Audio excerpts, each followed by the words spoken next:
This patient, she's a female. We will refer her as YR.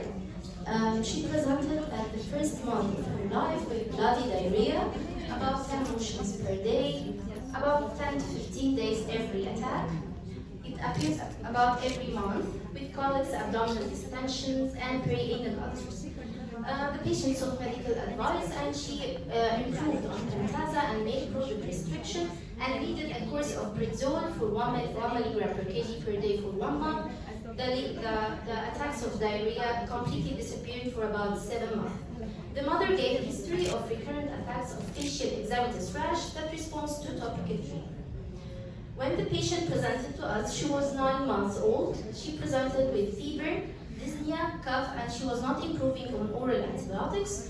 And she referred to the ER with RT3. At this time, the patient also had mucoid bloody diarrhea. CT chest was done, and lung abscesses appeared in it.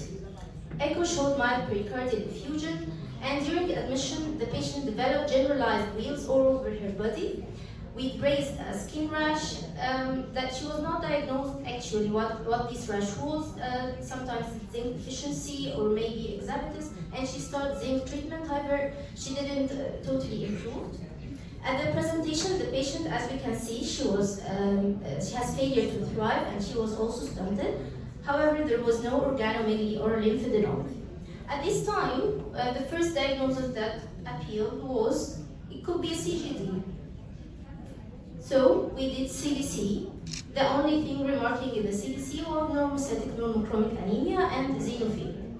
However, DHR was normal. So we complete the rest of the basic screening. That was her CDs. As we can see, CD3 and CD8 are low.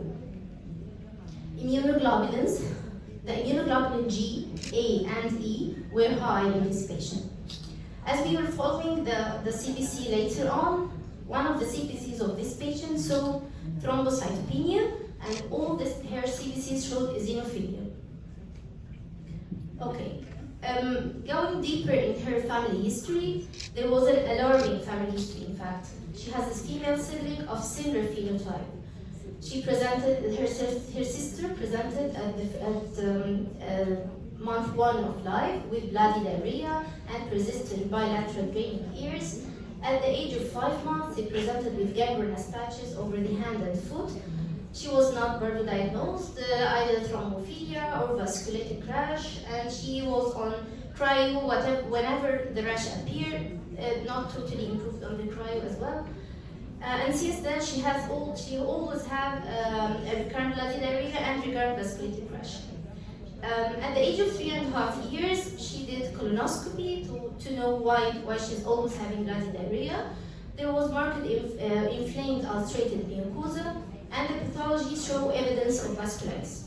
Unfortunately, during the colonoscopy, the patient was perforated and need ICU admission and colostomy with poor healing of wound and infected wound, and the patient died at the age of 4 years.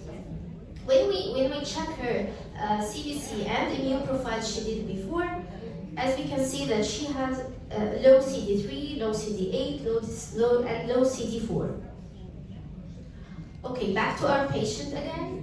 And she presented again at the age of 10 months with genital abscess that was surgically drained. As you can see, this is the abscess. However, the patient was not admitted.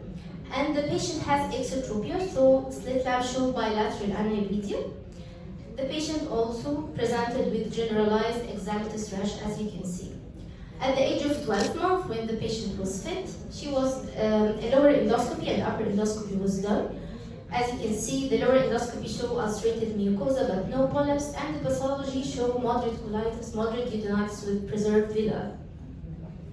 At the age of 14 months, the patient presented with red papular rash, started around the mouth and hands, then become generalized within 2 days with nail dystrophy. She was diagnosed as a viral eruption, mostly hand-foot-mouth disease. However, the rash improved on topical steroids and oral antifungals. 1 month later, the patient presented with severe genital skin and soft tissue infection, and she was admitted for about a month.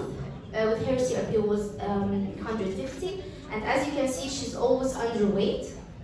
1 month later, she was admitted again for 3 weeks with pneumonia. Okay, to summarize her condition, she has a failure to thrive, bloody diarrhea, recurrent eczema, pneumonias that was once complicated by lung abscess, viral infections, skin eruptions, genital and perianal skin and soft tissue infections, complicated once by abscess. And according to her lab, she's always eosinophilic, low CD3, CD8, and high levels of IgG, IgA, and IgE. What could this patient be? First, we thought it could be very early onset IBD, as that was the same presentation of her sister. However, she had recurrent infections with abscesses, so we thought, and when we done the immunoglobulins, we found high IgE. So we checked that it could be hyper IgE or immune dysregulation. Because her CDs were low, so we thought it could be also combined immunodeficiency. Okay, so we jumped to the NGS done at Cairo University at our lab, and the patient showed homozygous nonsense ARPC1B, which is actin-related protein 2,3 complex subunit 1B mutation, and she was sent for HLA matching. Okay, this is defection in the ARPC1B. It's one of the CIDs associated sometimes with thrombocytopenia. It has a similar phenotype and pathology as the Wiskett Aldrich. The ARPC1B has a crucial role in the regulation of the actin polymerization and the stability of the cytoskeleton. It's almost the same or very near defect as the case Engy presented. It also affects the cytoskeleton. Okay. It affects the immune synapse in the T cells, and that explains why this patient has immunodeficiency. It also affects the T regulatory cell functions, and that explains why the patient is having allergies and having autoinflammatory manifestations. It's an autosomal recessive syndrome with infections, allergy, and autoimmunity.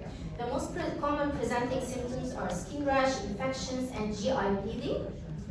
As we can see, according to the lab, they always have high IgE level, high IgA, eosinophilia, and sometimes they have thrombocytopenia. However, their MPV are usually normal. And in the skin biopsy, there's always leukocytoblastic vasculitis. A very, very low number of patients are diagnosed by this defect.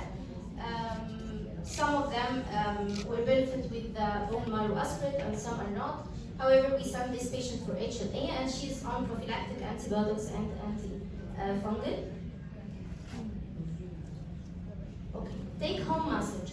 Family history is very important. It always points us to the way to go to find the patient's diagnosis. Autoinflammation could be the first presentation of many PIDs. Extensive eczema, especially if not responding to treatment or associated with other severe allergies or other infections, should not be taken lightly. Thank you.